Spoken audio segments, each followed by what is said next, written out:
Good morning and welcome back to BeefLink TV, your daily dose of industry information. Today we're joined once again by Igor from our Policy and Compliance team to talk about an announcement that has been made by HMRC talking about the C21 short shipments.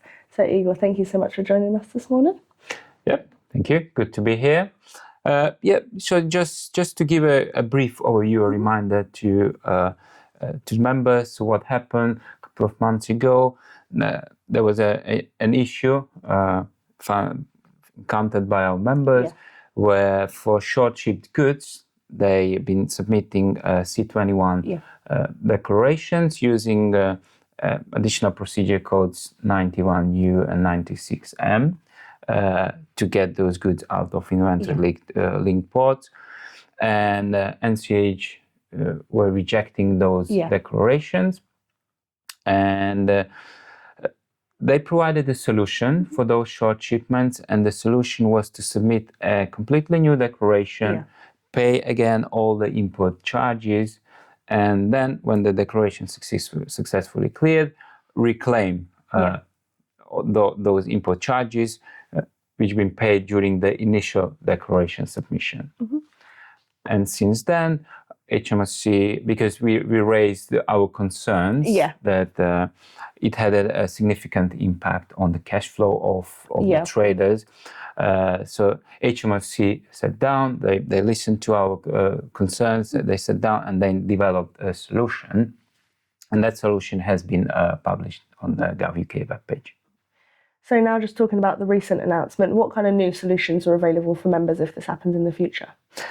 So HMRC produced quite detailed guidance how to proceed in this situation. They clearly explain what's the difference between the full short shipment and partial short shipment.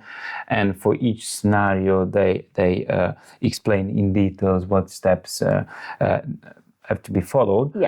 In a nutshell, a declaration is still required because according to the legislation, any goods imported to the country, they have to be presented to customs in the form of a customs declaration.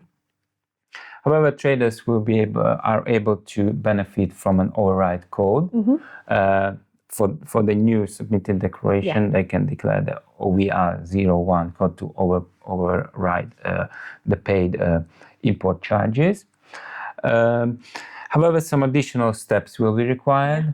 Along with the OVR01 code, there is an additional statement, an AI statement will be required, a Gen 45 statement with a message short, which indicates to the authorities that this declaration is for a short shipment. And in addition, in data element 2/1, declarant will have to declare the MRN number of the original import entry, so link together the two declarations. One thing to mention, the HMRC guidance refers to import duty, and that some traders might find it unclear in terms of if this override code applies to duty or it covers VAT as well. And just a note, yes, VAT is included as well. So when the import VAT has been paid on importation, then this override code can be used as well, because according to the legislation in terms of customs, the import VAT is treated as a duty. So it's all covered under that. So a couple of points to mention here in terms of when we cannot use this override procedure. It cannot be used if the quota has been claimed for the imported goods, or the goods has been imported in a special procedure where the import duty has been suspended. Okay.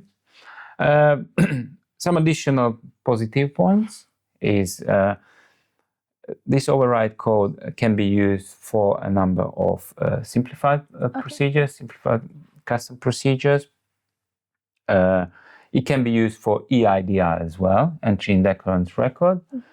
and also when licensable goods are imported. However, it's worth noting that traders must submit an additional form to HMRC, a C1700 form, just to declare the exact number of short-shipped goods. And all of this guidance is available on the government website as well, isn't it? Yes.